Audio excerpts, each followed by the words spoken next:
Bruce 2, school punishments. Lock in. All right. Now, I don't know about you guys, but I feel like school discipline these days is a little lackluster. Now, I grew up in the 90s, and by no means am I saying that our school punishments were the worst. I mean, we can't compete with those kids in the 40s that were getting hit with wooden paddles and burned with cigarettes or whatever the hell happened back then. But it seems like these days, a teacher can't even yell at you if you're running in the hallway. Now, little Aiden, let's not run. Can we use our walking feet now, please? If a teacher saw us running in the hallway back in the day, they'd be liable to huck a fucking loafer at the back of your head. Bro, whenever I see videos on Twitter of like a student calling a teacher the N-word or something, and the teacher just beating the shit out of the student, like, yeah, obviously that's far, but it annoys me that that student will, like, you know, just be like, oh, that fucking guy. That guy, he fucking hit me. And then the teacher will get fired. Like, bro. Stop running in the hallway, damn it! What do you think this is, a Kmart? You can't just do whatever you want in here. So today, or some shit where it's like, dude, I don't know. I feel like parents baby their kids so much now sometimes. Like, it really depends on the situation. But I think, like, I don't, obviously, I'm not saying bring back, like, hitting kids. Like, that's very extreme. But, like, sometimes you need a teacher to scream in your face. Sometimes you need a teacher to put the fear of God in your eyes, and then you lock in, you know? Like, you need that. They feel, like, untouchable in the sense of, like, hey, well, this guy can't do anything to me, so it doesn't matter what I do. Whereas, I don't know. When I went to a fucking Catholic preparatory school, and obviously there was a lot of shit that I didn't like, but looking back at it, having a fucking 80-year-old man that's been a priest for 30 years run up to me and scream bloody murder in my fucking face, that was like, and almost making me cry in class. I think that was good, right? Because I, like, right after that, like, dude, between your teenage years, you need lock-in moments. You know what I mean? Like, when you're, like, 14 to, like, 19, there's going to be times where it's, like, you need somebody to, like, fucking punch you. Not physically punch you in the face, but, like, you know, what is it called? Not theoretically. What's the word? What's the word I'm looking for, chat? Not actually, metaphorically. Yeah, metaphorically punch you in the face. Mentally punch you in the face, right? Figuratively. Yeah, you need moments where, like, you're being an asshole and somebody fucking screams at you. And then you're embarrassed and you're like, ah, shit. Okay. Yeah. Now I'm good. Today I'd like to go over some of the school punishments that were fairly popular back in my day. And we'll start off with something light. We'll start off with a little game that we used to play called Popcorn. And how you play Popcorn. Oh. Do they still do popcorn reading? That wasn't a punishment, though. Popcorn reading was fucked up because you would always just pick the kid that sucked at reading. Bro said I hated popcorn. Yeah, you probably got picked a lot. It was fucked. But I remember that. I remember being in, like, 3rd grade, and you would pick on the kid that couldn't read well. And, bro, but another problem is, like, the literacy rate. The literacy rate today is so bad, and it's not even because, like, dyslexia or something. It's just kids don't read anymore. And I don't want to say bring back popcorn reading, but motherfuckers need to, like, read out loud more. You ever see that clip of Sham, the TikToker that, like, streams now? He does, like, reading competitions with his audience, and he'll, like, hop in a Discord call with one of them and make them read, like, a hard paragraph, and they'll just fucking, like, not even, like, with reading problems. Like, they're just bad at reading. Like, they don't know how to pronounce very basic words, and it's like, dude, come on. Popcorn was, the teacher would Sham NYC, yeah. arbitrarily pick a child to read out loud to the class, and if you weren't paying attention and you didn't know where we were at in the book, well, your little attention deficit ass had to stand up like an idiot for the rest of the time. So you'd be sitting there with your weekly reader, paranoid as hell, waiting for the teacher to call on your ass at any second. The internet will be everywhere like crack cocaine in the 80s. All right?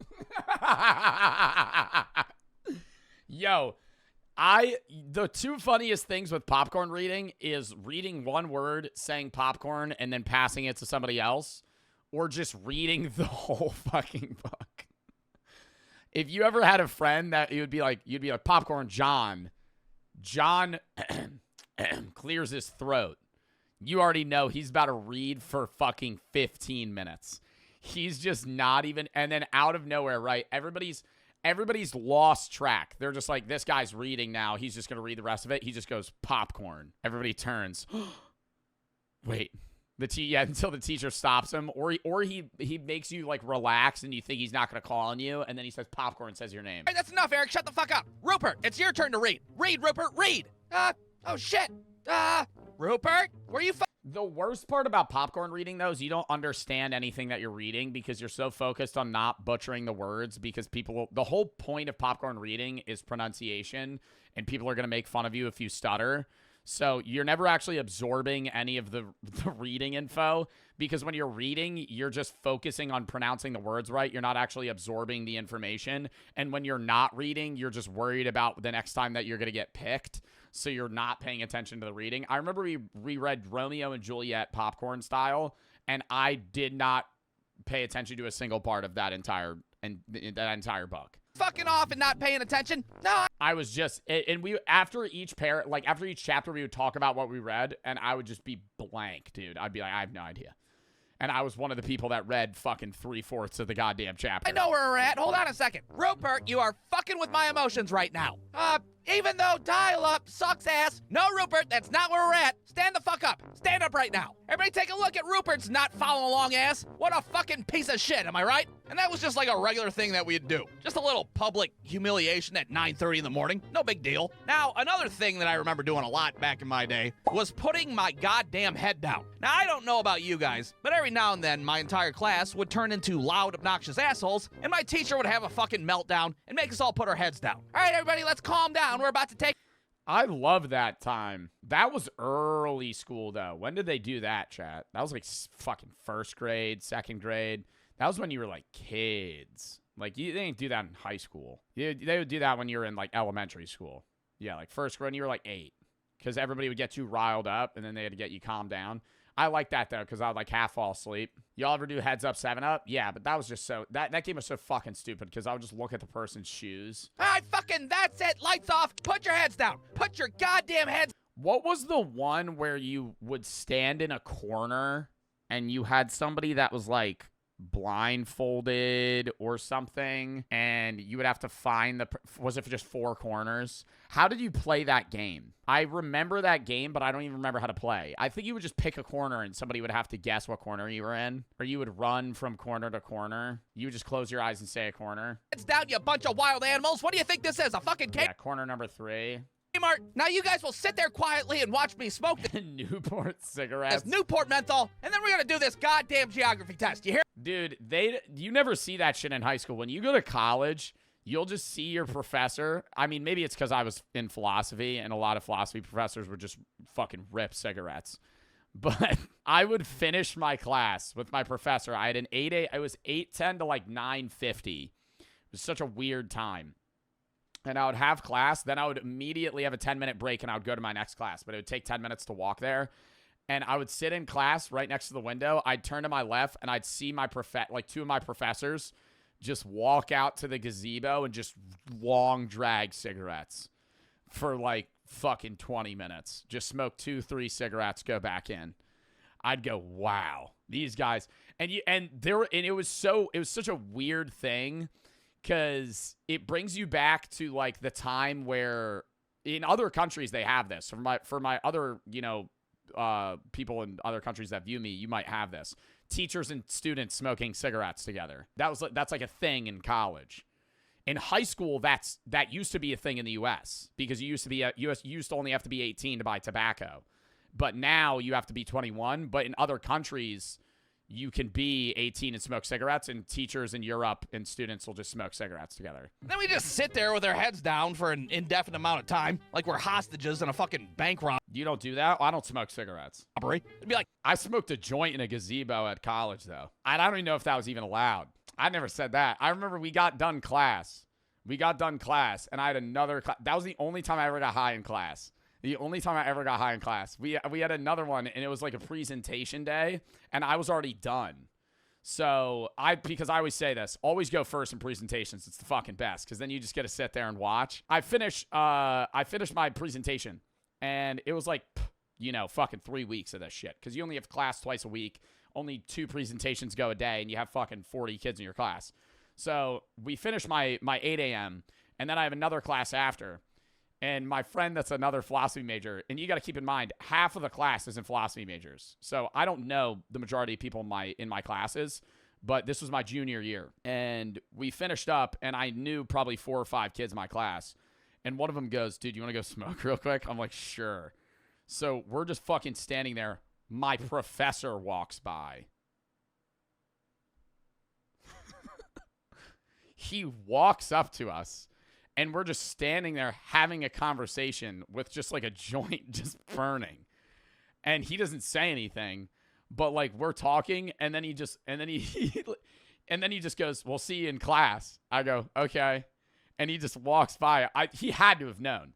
There's no way. I mean, I think he probably didn't care because we were done our presentations, and he was like, well, they're just going to fucking stand there and they're still going to talk, you know, because me and the guy that were doing it were like the 2 yappers, and we would ask fucking 45 questions to class.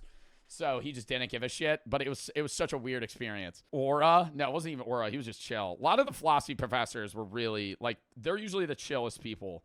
Biology and math professors suck ass. They're always like fucking Scrooges. But like philosophy professors, they were chill as hell. Always. I drank with I did a shot with my philosophy professor.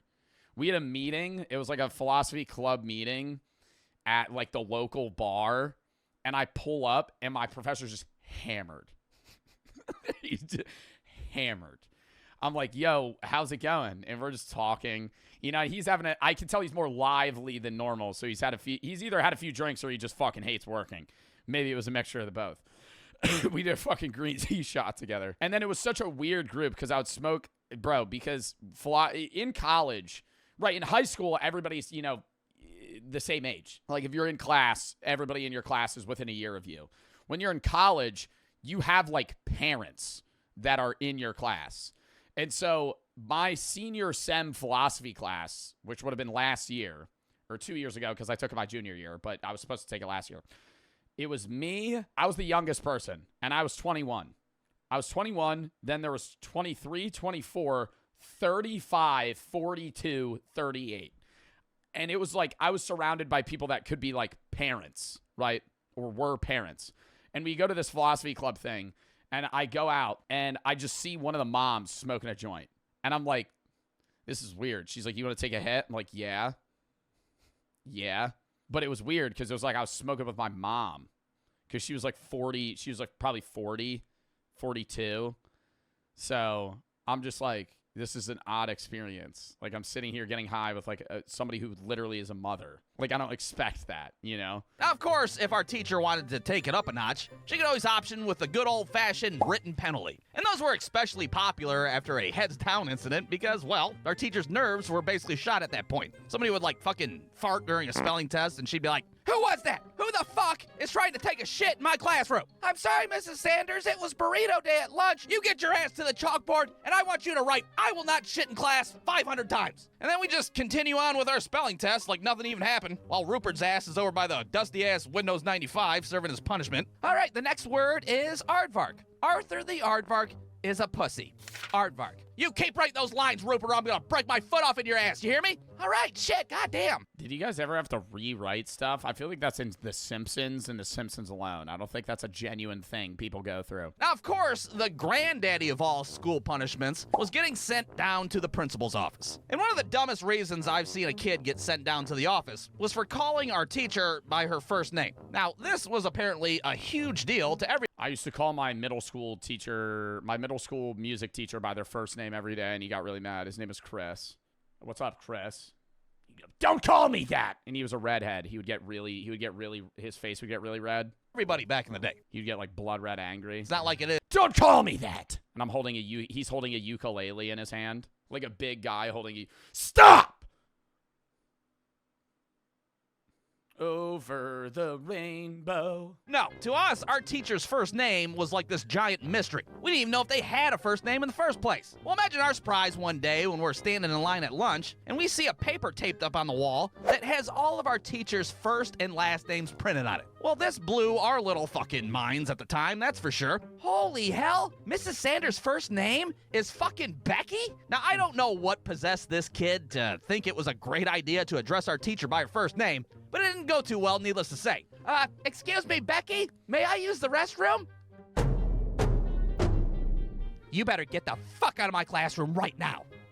What? I am Mrs. Sanders. I don't know who the fuck a Becky is, but I am Mrs. Sanders. Now go down to the principal's office before I huck a shoe at your little insolent ass. Now our school principal was like every school principal in America. She was a mean-ass lady that had a man's first name as her last name. That's how it was in the 90s. I'm not sure why. But chances are you're sitting there and your fucking principal was named Mrs. Henry or Mrs. Gregory or fucking Mrs.